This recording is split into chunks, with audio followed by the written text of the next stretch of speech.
Hey there, welcome to the second part of our week-long New York trip. Join us as we continue our exploration of Manhattan. We ate in Soho, walked on the High Line, and visited Summit 1. In this vlog, we also discovered Brooklyn neighborhoods such as Williamsburg and DUMBO and walked on the iconic Brooklyn Bridge.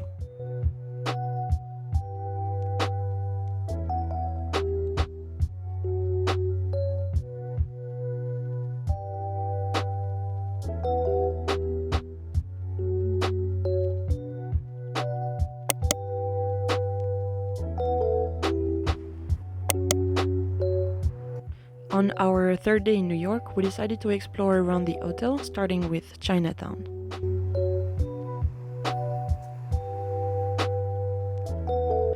While walking around, we found this nice coffee place where we had a breakfast, a latte, and delicious Danish pastries. Right next to the cafe, we stumbled upon Little Italy. After watching all the documentaries available on Netflix on the New York Mafia in the mid-20th century, I was intrigued to see what this neighborhood looks like. But it turns out to be a very colorful and cute area with a lot of touristic shops and Italian-American restaurants. It reminded me of Disneyland in a bit.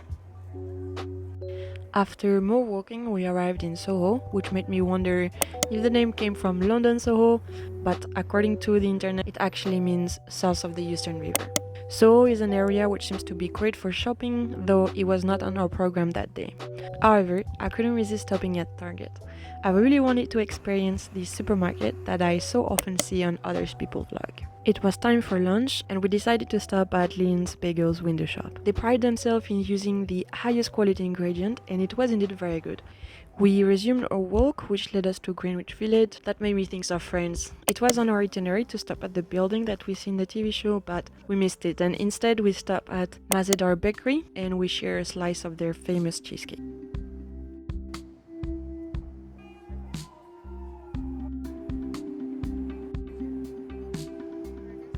Continuing our exploration of Lower Manhattan, our next stop was Chelsea Market.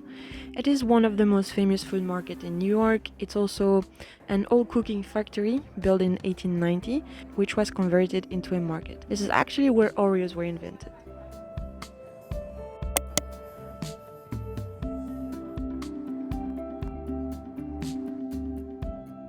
Right in front of the market, you can find Little Island, where we rested for a while. It is a new free public park pier within the larger Hudson River Park. It was opened quite recently in 2021, and it's a unique green space unlike any other. After resting our legs, we decided to explore the High Line.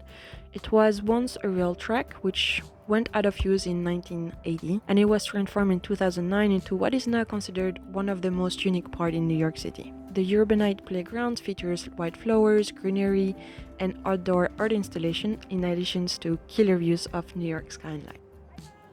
I would really recommend it to put it on your program if you're in New York.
The High Line led us to Midtown. We passed by Madison Square Garden, which is a world-renowned music and sport venue.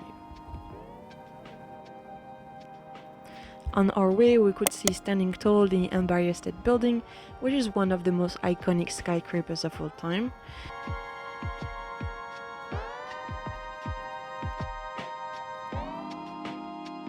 We also passed by the New York Public Library, but more about it in the next vlog.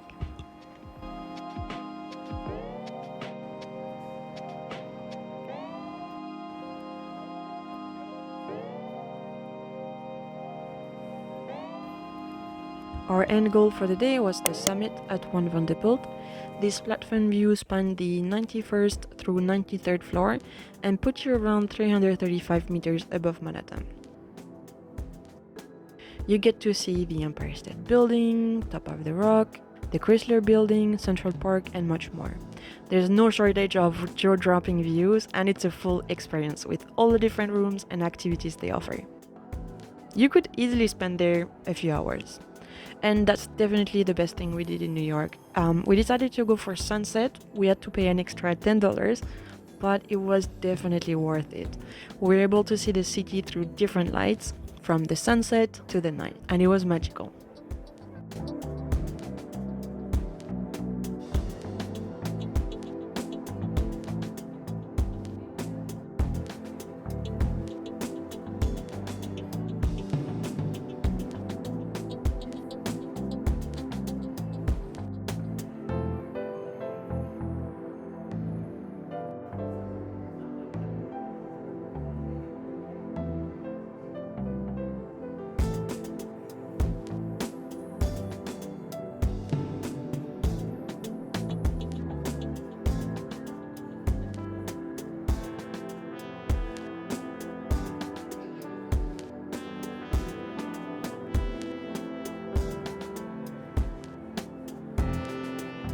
We finished the day at Grand Central Terminal, which is just below Summit 1. It's one of the largest train stations in the world, both by number of platforms and area occupied. It's famous for its opal clock, celestial ceiling, and whispering gallery.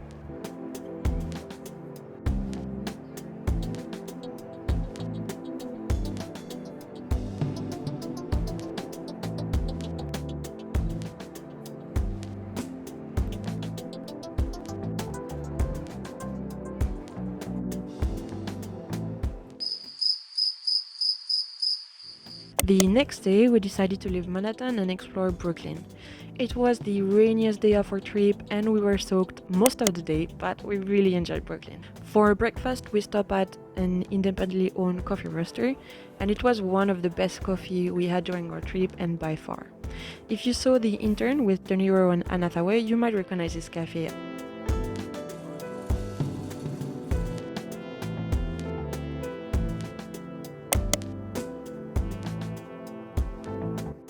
As the rain was pouring, we took shelter in this bookshop, and I bought the New York trilogy by Paul, which is one of my favorite authors and a big reason why I wanted to visit Brooklyn.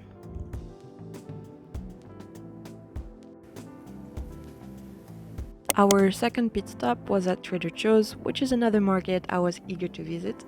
I was particularly fascinated by all the seasonal food they had in display, and I never saw so many pumpkins items.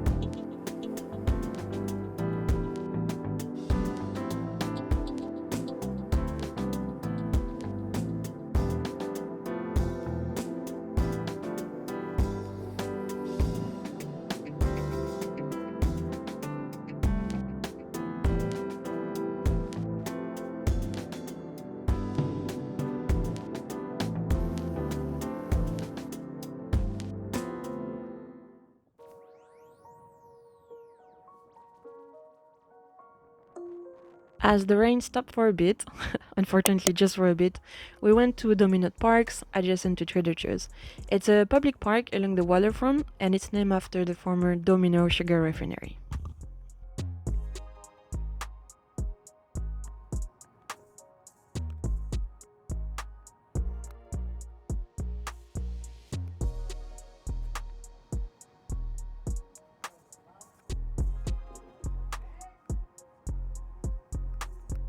The next stop on our itinerary was the DUMBO area, and even though it seems quite closed, it looked like a hassle to go there by subway or bus, particularly in the rain that was pouring once again. We, however, took the ferry, and it was the best $4 we could have spent.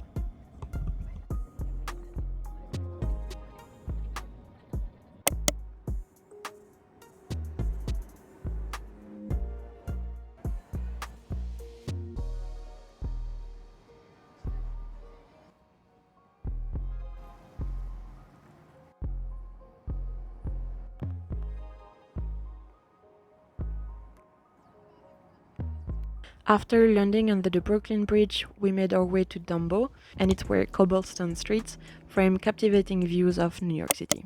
As you can see, everyone was gathering for a photo of the Empire State Building framed by the Manhattan Bridge.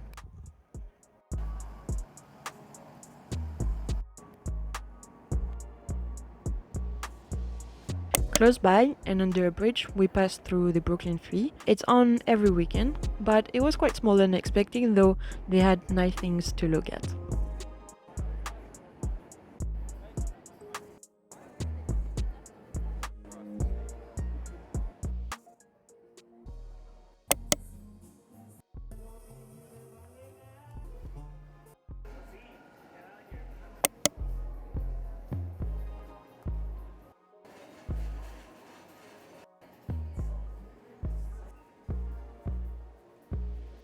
We then decided to head out to the Time Out Market. We opted for a delicious donut and a hot drink to warm us up.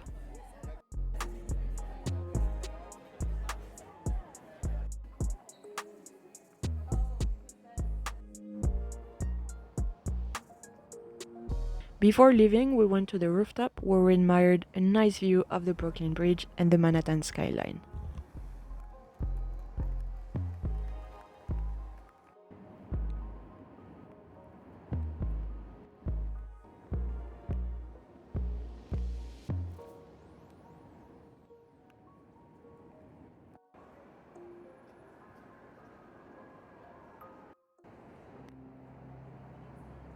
We finished the day by walking on the Brooklyn Beach. At that point, we were cold and tired and considered just going back to the hotel, but I'm glad we decided to push through and walk on the bridge, as it was the second best thing we did in New York. I would really recommend you to do it like us, walk from the Brooklyn to Manhattan around sunset time. In doing so, you can marvel at the Manhattan skyline under the golden light.